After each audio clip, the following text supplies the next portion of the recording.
بالخصوص میڈیا کے بھی جو لوگ ہیں اور خاص طور پہ جو دیگر جماعتوں سے یہاں دوست موجود ہیں، تمام دوستوں سے پہلے میں معذرت چاہوں گا کہ میں تاخیر ہوئی آپ تک یہاں پہنچنے میں، اور مجھے بالکل شدت سے احساس ہے کہ صبح سے آپ لوگ انتظار کر رہے ہیں اور کافی لمبی تقریریں بھی ہو چکی ہیں. میری کوشش ہوگی کہ میں کم سے کم آپ کا وقت دوں. میں سب سے پہلے نام منتخب تنظیم کو مبارکباد دیتا ہوں اور امید کرتا ہوں کہ جس طرح ضلع کی اور حلقے کی قیادت ان کو گائیڈ کر رہی ہے وہ اس راستے پہ چلیں گے. اور کیونکہ یہ اس دفعہ جو ہے جو ٹیم ہے وہ نوجوانوں کی ٹیم ہے، تو میں امید کرتا ہوں کہ اتنی انرجی کے ساتھ جو ہے ان چیزوں کو لے کے آگے بڑھیں گے. اور جو دوست آج جموں کشمیر پیپلز پارٹی میں شامل ہوئے ہیں ان کا بھی شکریہ ادا کرتا ہوں اس اعتماد کا اظہار کرنے پر، اور امید کرتا ہوں کہ وہ بھی اپنا ایک پازیٹیو حصہ جو ہے اس جماعت کے لیے وہ اپنی کاوشوں کے ذریعے جو ہے وہ حصہ ڈالیں گے. بڑی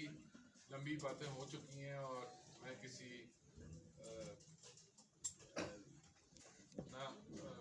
غیر ضروری بات کے اندر نہیں جانا چاہتا، مگر کچھ چیزیں جو آپ کے یہاں گوش گزار کرنا ضروری ہیں. یہ جو ہمارے حالات ہیں بالخصوص 5 اگست کے بعد جس طرح چیزیں آگے بڑھ رہی ہیں، بہت ساری کیا سرائیاں ہوتی ہیں کہ جی سودا ہو گیا، فلانا ہو گیا، یہ ہو گیا، مگر وثوق سے تو نہیں میں کہہ سکتا کہ جی باقی اس طرح کی بات ہے، مگر بہت ساری ایسی چیزیں ہیں جن پہ ہماری نظر ہونی چاہیے اور جو تشویش کا باعث ہیں. بالخصوص 5 اگست کے بعد جس طرح کا رویہ پاکستان کا ہونا چاہیے تھا،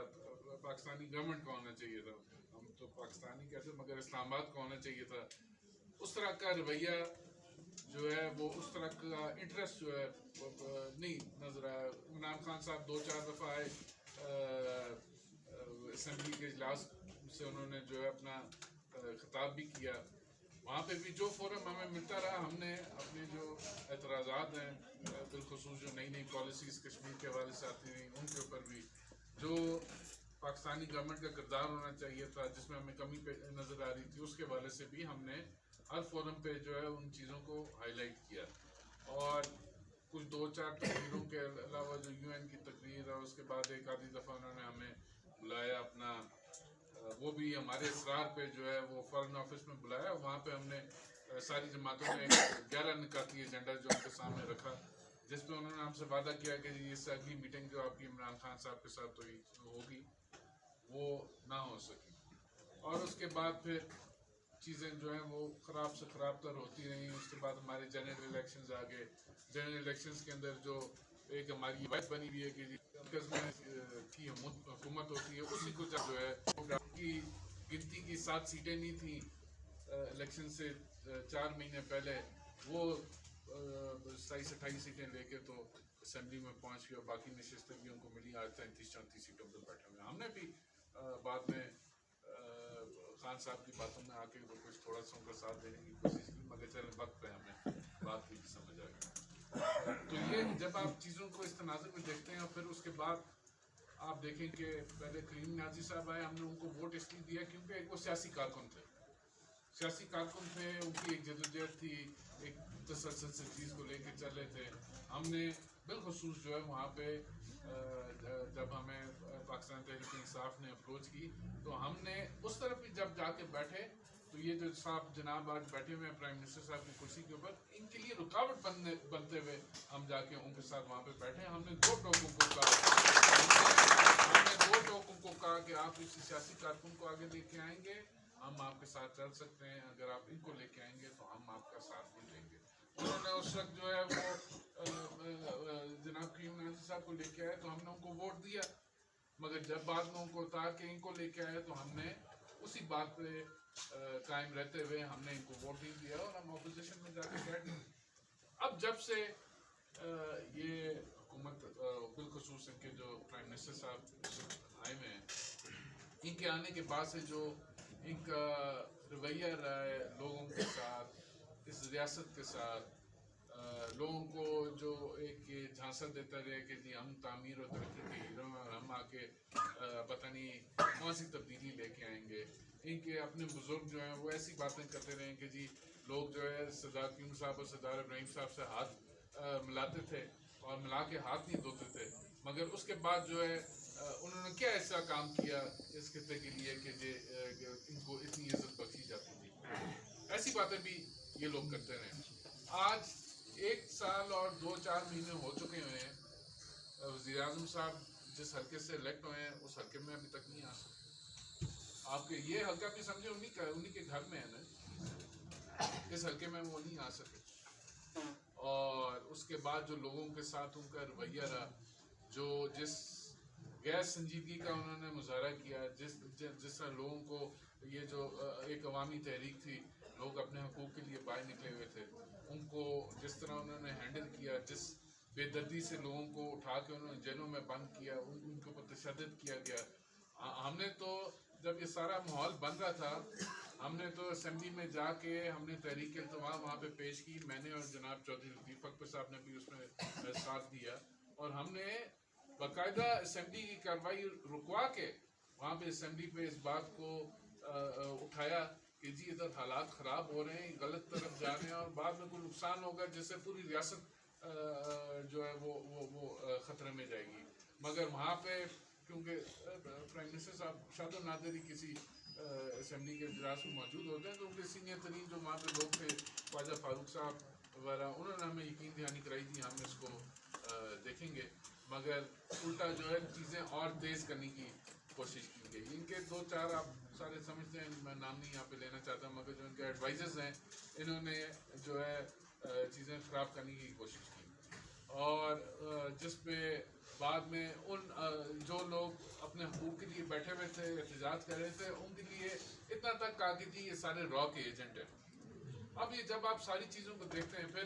دیکھیں ہماری بزرگوں کی جد و جہد رہی ہے یہ نمبرداری نظام، معذرت کے ساتھ نمبرداری نظام یہاں ختم کرنے کے لیے جو ہے وہ لوگوں نے بڑی جد و جہد کی ہے، آپ کی ساری جد و جہد کی ہے، آپ کے ساتھ انہوں نے جو ہے وہ نمبرداری نظام جو ہے اس کو بحال کیا. میں اس لیے یہ ساری باتیں ریپیٹ کر رہا ہوں کہ جب آپ ایک تناظر میں ان چیزوں کو دیکھیں گے تو یہ کوئی ایک ہوتا ہے نا کہ بندہ نے بغیر سوچے سمجھے یہ اقدام کیے ہوں، یہ بڑی سوچ سمجھ کے یہ چیزیں جو ہیں ادھر ان کو چھیڑا جا رہا ہے، یہ ذہن میں فکر رکھیے گا. پھر اس کے بعد یہ 15ویں ترمیم، اس پہ جو ایک طریقہ اپنایا گیا، یہ ترمیمیں لیاقت علی خان سے لے کے آج تک جو ہے یہ چیزیں کسی نہ کسی صورت میں آ رہی ہیں، مگر ہمارے جو لیڈرشپ کا ایک ہمیشہ کردار رہا ہے اس میں، وہ چیزیں ہینڈل کی گئیں، ان کو روکا گیا، ان کو پیار سے بھی روکا گیا، ان کو ڈانٹ ڈپٹ کے بھی روکا گیا، ان کے سامنے کھڑے ہو کے بھی روکا گیا. یہ ہمارا ہمیشہ سے ایک کردار رہا ہے، ہم آگے انشاءاللہ اسی طرح اس کو نبھائیں گے. مگر یہ 15ویں ترمیم، پھر اس کے بعد جو ٹورزم ڈیولپمنٹ ایکٹ ہے، یہ بھی میں آپ دوستوں کو تھوڑا سا اس کے بارے میں سمجھانا چاہتا ہوں. یہ ٹورزم ڈیولپمنٹ ایکٹ جو ہے نا، یہ ٹورزم کے نام کے اوپر یہ قبضہ کرنے کے چکر میں آپ کا ایک آلریڈی ٹورزم ڈپارٹمنٹ ہے، اس کو سائٹ پر رکھ کے ایک ٹورزم ایکٹ لے کے آنا، ٹورزم اتھارٹی لے کے آنا چاہتے ہیں، جس اتھارٹی کی ایک بنائیں گے، یہ کمیٹی بنائیں گے، اس میں 2 ہمارے اپنا فوجی حضرات ہوں گے اور اس میں باقی 7-8 جو ہیں ہمارے وہ ہوں گے اپنا سیکٹری صاحبان ہوں گے. اور اس اتھارٹی سے جو چیز نکل جائے گی، فرض کریں 7-8 علاقے انہوں نے نوٹ کیے ہوئے ہیں کہ ہم نے یہاں جو ہے اپنا کام کرنا ہے، اور بالخصوص یہ نیلم پہ زیادہ ان کا زور ہے کیونکہ نیلم 80% جو ہے وہ جنگلات ہے. جو حکم اس اپنا کمیٹی سے نکل جائے گا وہ آپ نہ کورٹ میں لے کے جا سکیں گے، آپ کا کوئی جنگلات کا ایکٹ اس پہ نہیں لاگو ہوگا، آپ کا یہ جو انوائرمنٹ ایکٹ ہے وہ نہیں لاگو ہوگا، محکمہ مال اس میں کچھ نہیں کر سکے گا. اور مطلب یہ اس طرح کا نظام لے کے آنا چاہتے ہیں کہ جی جو اس میں جس پہ انہوں نے ہاتھ رکھ لیا وہ پھر ان کا وہ پھر کسی اور کے پاس جو ہے وہ نہیں جا سکتا. تو یہ اس طرح کے خطرناک چیزیں جو ہیں یہ کرنے کی کوشش کر رہے ہیں. تو آپ اور پھر یہ جو 15ویں ترمیم کے اندر جو مسودہ سامنے آیا ہے اس میں بھی مطلب ایسی چیزیں ہیں جو ہم سے سمجھے ہمارے سارے اختیارات واپس لینے کی کوشش کی جا رہی تھی. اب اس میں جو حکومت ہے وہ الگ طریقے سے چیز کو چلاتی ہے. اپوزیشن تو فی الحال نہ ہونے کے برابر ہی ہے مگر جو ہے اس کے اپنے اس کے اوپر تاثرات ہیں. ہم نے ساری چیز کو سمجھتے ہوئے پھر ہم نے یہ چیزیں جو ایک جو عوامی تحریک چل رہی تھی اس میں لا کے ہم نے شامل کروائیں 15ویں ترمیم اور ٹورزم میں, اور لوگوں نے اس کو سمجھا اور اس پہ رسپانس کیا. اور میں سمجھتا ہوں کہ ہم تو میں یہاں پہ ممتاز شمیم صاحب نے بڑی اچھی ایک بات کی جو کہ میں پہلے شروع میں کرنا چاہتا تھا کہ ہمیں قیادت کے طور پہ سامنے لایا جا رہا ہے. ہم قیادت شہادت کوئی نہیں ہے جناب, ہم سردار ابراہیم صاحب اور سردار خالد ابراہیم خان صاحب کے کارکن ہیں. ہم ان کے کارکن کے طور پہ ہمیں ایک راستہ بتایا گیا, ہم راستے کو لے کے چل رہے ہیں ایز ان کے کارکن. تو ان کے کارکن کے طور پہ جو ہماری ذمہ داری تھی ہم نے یہ چیزیں لوگوں کے سامنے لے کے آئے, اور جب ان کے سامنے رکھی تو لوگوں نے اس کو سمجھا اور اس پہ رسپانس دیا. اور میں سمجھتا ہوں کہ ایک بڑا واضح جاندار موقف جو ہے وہ ہمارا آگے جا چکا ہے. مگر میں آپ کو ایک اور بات بھی ساتھ ساتھ بتانا چاہتا ہوں کہ یہ اس وقت فوکس سارا پونچھ پہ کیوں ہے. یہ بھی ایک سازش ہے کہ جی یہ سب کو جو ہے خالی یہ پونچھیے کرتے ہیں تو باقی کسی کو اور کوئی تکلیف نہیں ہے. اس کو بھی ذہن میں رکھیں. میں شکر گزار ہوں بعد میں مظفر آباد اور باقی دیگر علاقوں نے, میرپور میں بھی تھوڑا بہت ہوا اور دیگر علاقوں میں بھی ہوا, کہ انہوں نے بھی اس کو ایک ریاستی مسئلہ سمجھ کے تو اس پہ ایک موقف دیا جس پہ بہت سارے لوگوں کو تکلیف ہوئی کہ جی مظفر آباد کیوں جو ہے لوگ نکل آئے ہیں باہر. تو یہ ہمیں پونچھ سے ہٹا کے پوری ریاست کا مسئلہ ہے, خالی پونچھ کا مسئلہ نہیں ہے. ہم نے پوری ریاست پہ فوکس کرنا ہے. تمام لوگوں کو جو ہے یہ بات جو ہے ان تک پہنچانی ہے کہ چیزیں کس طرف جا رہی ہیں. ہمارا پہلے دن سے موقف رہا ہے اس پہ کہ جب سے یونین نے یہ معاملہ کیا ہے کہ جب تک پوری ریاست کو, پوری وحدت کو, پوری یہ جو ہمارا یہ خطہ ہے پورا, اس کو جب تک حق خود ارادیت نہیں ملتا تقسیم کسی صورت ہمیں قابل قبول نہیں ہے. ہم تب بھی اس پہ کھڑے تھے, ہم آج بھی اس پہ پہلے ڈٹ کے کھڑے رہیں گے. ہم وہ لوگ ہیں پاکستان بننے سے پہلے پاکستان کے حق میں فیصلہ کیا تھا. آج اگر پاکستان کی بھی نظریاتی بنیادوں کے ساتھ کوئی چھیڑنے کی کوشش کرے گا ہم اس کے خلاف بھی انشاءاللہ موقف رکھیں گے. تو ہمیں تو قائد اعظم نے آرٹیکل 257 کی صورت میں جو ہے ہمیں وہ گارنٹی دی بھی ہے کہ جی جو خالد صاحب بات کرتے تھے کہ قائد اعظم نے کبھی نہیں کہا کہ جی کشمیر پاکستان کی شارک ہے. قائد اعظم نے یہ کہا کہ جی کشمیری اپنی مرضی سے خود فیصلہ کریں, اور 257 کی صورت وہ بڑا واضح طور پہ موجود ہے. تو انشاءاللہ نہ ہم اس 257 کے ساتھ کسی کو چھیڑنے دیں گے, نہ ہم اس ریاست کی کسی تقسیم کے فارمولے کو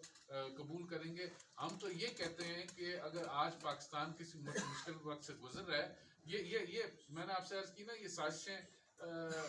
ہر دور میں تقریباً تمام آنے والی حکومتوں نے کی ہیں, تو ہم نے ہمیشہ اس کا سامنا کیا ہے. ہم تو یہ کہتے ہیں کہ اگر پاکستان کسی مشکل وقت سے گزر رہا ہے تو ہمیں بتائیں ایز کشمیری ہم جو ہے جو رول اس میں پلے کر سکیں. ہم چاہتے ہیں کہ جتنا مضبوط پاکستان ہوگا اتنا مضبوط کشمیر کا کیس ہوگا. مگر اگر کسی کا یہ خیال ہے کہ ہمارے بزرگوں کے خون اور قربانیوں کے اوپر پیر رکھے تو کوئی سب پہ سے ہمارے گزر جائے گا, تو یہ غلط فہمی ہے. ہم انشاءاللہ ہم نے پہلے بھی دفاع کیا ہوا ہے, ہم آگے بھی اپنا دفاع کرنا چاہتے ہیں. ہمیں نہ کسی بیساکھی کی ضرورت ہے, نہ کسی کی مدد کی ضرورت ہے. ہم اپنا کردار ہمیں پتہ ہے کہ ہم نے چیزوں کو کس طرح آگے لے کے چلنا ہے. عرض یہ مگر ہم نے بڑی سمجھداری کے ساتھ ان چیزوں کو وسیع پیمانے میں دیکھ کے, یہ چھوٹی چھوٹی چیزوں سے نکل کے وسیع پیمانے میں چیزوں کو دیکھ کے ہم نے اپنے فیصلے کرنے ہیں. اور یہ اس سے ہٹ کے کہ جی کون کس جماعت کے ساتھ کھڑا ہوا, جب ریاست کے تشخص کی بات آئے گی یا اس کے اوپر کسی قسم اور کوئی آنچ لانے کی کوشش کرے گا, ہم ساروں کو ایک آواز کے ساتھ آگے بڑھنے کی ضرورت ہوگی. تو یہ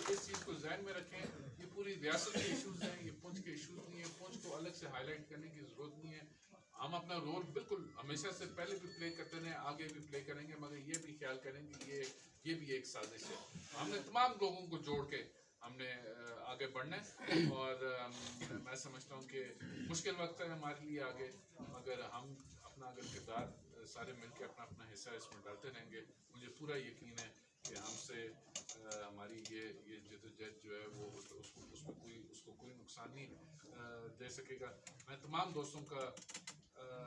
شکریہ کے ساتھ, کیونکہ آپ صبح سے انتظار کر رہے ہیں. میں ایک اور اناؤنسمنٹ بھی یہاں سے کرنا چاہتا ہوں. رزیق صاحب کیونکہ ہمارے سینئر ممبر بھی ہیں جماعت کے, ویسے بھی سینئر کارکنوں میں سے, تو ہمارے پاس گنجائش موجود تھی ایڈوائزری کے اندر. تو رزیق صاحب جو انشاءاللہ اب ہمارے ایڈوائزری کے ممبر ہیں, ان چیزوں کو سامنے رکھتے ہوئے, مد نظر رکھتے ہوئے آپ یہ پیغام لوگوں تک پہنچائیں